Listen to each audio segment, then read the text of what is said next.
Bio India के इस YouTube channel में आपका बहुत बहुत स्वागत है। मैं हूं धर्मेंद्र कुमार। आज मैं बताऊंगा लेसन 1 रिप्रोडक्शन के बारे में और रिप्रोडक्शन में भी यूनिट 4 यानी रिप्रोडक्टिव हेल्थ यानी जनन स्वास्थ्य के बारे में। तो हम पहले से ही कुछ डेफिनेशन यहाँ पे डिफाइन कर चुके हैं ताकि समय ज्यादा बर्बाद ना हो। तो चलिए हम रिप्रोडक्टिव हेल्थ का डेफिनेशन से शुरू करते हैं। WHO के अनुसार यानी वर्ल्ड हेल्थ ऑर्गेनाइजेशन के अनुसार, विश्व स्वास्थ्य संगठन के अनुसार रिप्रोडक्टिव हेल्थ यानी जनन स्वास्थ्य रिप्रोडक्शन से संबंधित यानी जनन से संबंधित सभी तथ्यों के साथ एक संपूर्ण हेल्थ है। यानी यदि कोई व्यक्ति चाहता है कि हम रिप्रोडक्शन करें तो रिप्रोडक्शन से संबंधित सारे बातों को इसमें पुष्टि की जाती है। अर्थात इसमें रिप्रोडक्टिव हेल्थ यानी जनन स्वास्थ्य से संबंधित सारे तथ्यों का अध्ययन किया जाता है। यानी रिप्रोडक्शन से संबंधित किसी व्यक्ति के मन में जो भी विचार उत्पन्न हो रहे होते हैं, सारे बातों को इसमें दर्शाया जाता है और जानकारी दी जाती है। आगे बढ़ने पर यहाँ पर आता है रिप्रोडक्टिव हेल्थ के अनुसार निम्नलिखित बिंदुओं पर ध्यान देनी चाहिए। यानी यदि आप चाहते हैं कि हम लोगों का चाहे अपना रिप्रोडक्टिव हेल्थ सही रहे तो उस व्यक्ति को निम्नलिखित बिंदुओं पर ध्यान देना होगा। जैसे तो देखिए, रिप्रोडक्टिव हेल्थ के अनुसार हम लोग मुख्य रूप से 3 बिंदुओं पर विशेष ध्यान देते हैं।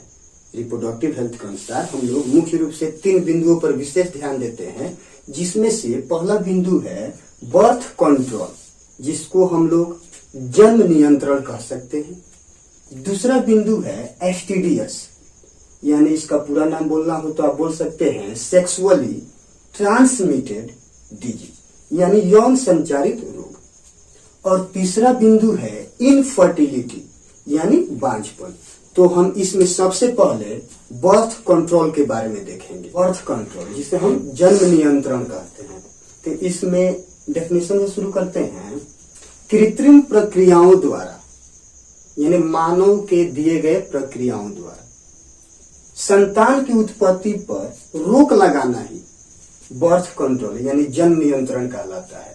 यानी मानव के द्वारा बनाए गए प्रक्रियाओं द्वारा यदि संतान की उत्पत्ति पर रोक लगा दी जाती है तो उसी को हम एक साथ कहेंगे बर्थ कंट्रोल यानी जन्म नियंत्रण कहते हैं। बर्थ कंट्रोल के अंतर्गत निम्नलिखित मेथड का उपयोग की जाती है। यानी ये जो बर्थ कंट्रोल है इसको सफल बनाने के लिए कुछ मेथड का उपयोग किया जाता है। जैसे पहला मेथड है नेचुरल मेथड यानी प्राकृतिक विधि। इसमें दूसरा मेथड है बैरियर मेथड अवरोधनी विधि यानी रुकावट वाली विधि। तीसरा मेथड है केमिकल मेथड, इसी को आप रासायनिक विधि भी कर सकते हैं। और केमिकल मेथड को बहुत सारे लोग हार्मोनल मेथड भी कहते हैं। तो केमिकल मेथड को आप हार्मोनल मेथड भी कह सकते हैं। उसके बाद अगला पॉइंट है सर्जिकल मेथड, यानी आप इसको शल्य विधि कह सकते हैं जिसमें ऑपरेशन वगैरह का उपयोग किया जाता है।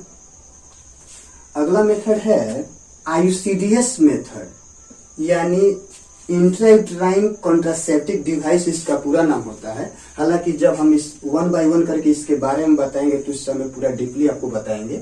और लास्ट एक मेथड है MTP जिसे अबॉर्शन या गर्भपात कहते हैं। तो बर्थ कंट्रोल के इतने सारे मेथड में हम सबसे पहले देखेंगे नेचुरल मेथड प्राकृतिक विधि के बारे में देखेंगे। देखिए, यहाँ पे हम सारी बातें पहले ही बोर्ड पर लिख चुके हैं। इसका मतलब यह है कि समय भी कम लगे और आप चाहे तो बोर्ड पर से ये कॉपी कलम लेकर ये बात आप लिख भी सकते हैं, इससे आपको ज्यादा फायदा होगा। तो चलिए हम डेफिनेशन से शुरू करते हैं नेचुरल मेथड का। तो देखिए, यह आज से लगभग 2000 वर्ष पहले का पुराना मेथड है। यानी आज देख लीजिए आप किस युग में हैं और आज से 2000 वर्ष पहले से नेचुरल मेथड का उपयोग की जा रही है। अगला पॉइंट इसमें कह रहा है कि इस मेथड में यानी नेचुरल मेथड में मेंस्ट्रुअल साइकिल यानी शर्ट में आप MC तो कह ही सकते हैं, कहते भी हैं। तो इस मेथड में मेंस्ट्रुअल साइकिल के 12वें, 13वें, 14वें, 15वें, 16वें दिन के बीच सेक्सुअल इंटरकोर्स नहीं करनी चाहिए।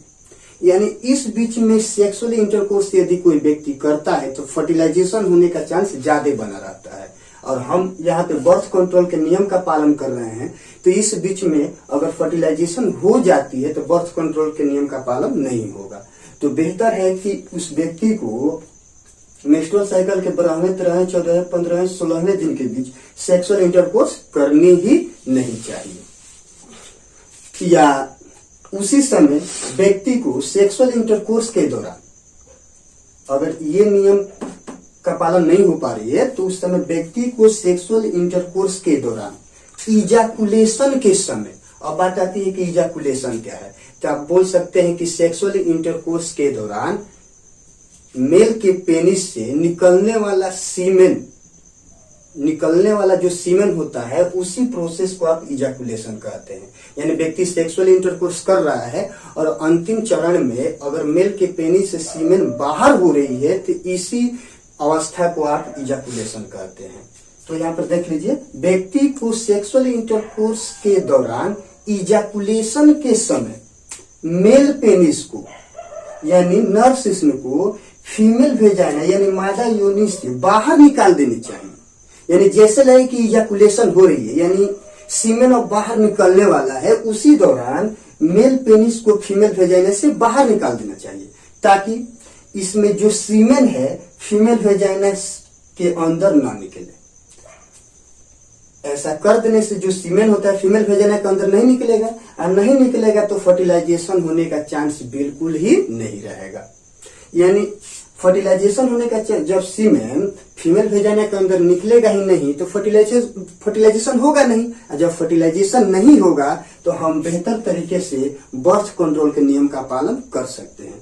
लेकिन इसमें एक जरूरी बात यह है कि ये नेचुरल मेथड होता है, कभी कभी जोखिम भरा हो सकता है यानी रिस्की हो सकता है, यानी ये करना एक बहुत बड़ी बात हो जाती है। तो नेचुरल मेथड में यहाँ तक हो जाता है।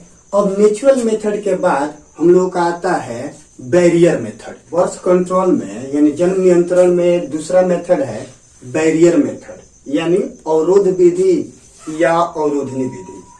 तो इस मेथड में किया क्या जाता है कि ओवम तथा स्पर्म को आपस में मिलने से रोक दिया जाता है। यानी ओवम और स्पर्म आपस में मिले ही नहीं, जब मिलेगा तो फर्टिलाइजेशन हो जाएगा, तो बर्थ कंट्रोल के नियम का पालन नहीं होगा। तो इस मेथड में किया क्या जाता है, ओवम और स्पर्म को आपस में मिलने से रोका जाता है। इसके लिए निम्नलिखित बैरियर का उपयोग किया जाता है, यानी इसके लिए निम्नलिखित अवरोध का उपयोग किया जाता है, जिसमें सबसे पहले है मेल कंडोम, दूसरा है फीमेल कंडोम और तीसरा है सर्विकल कैप।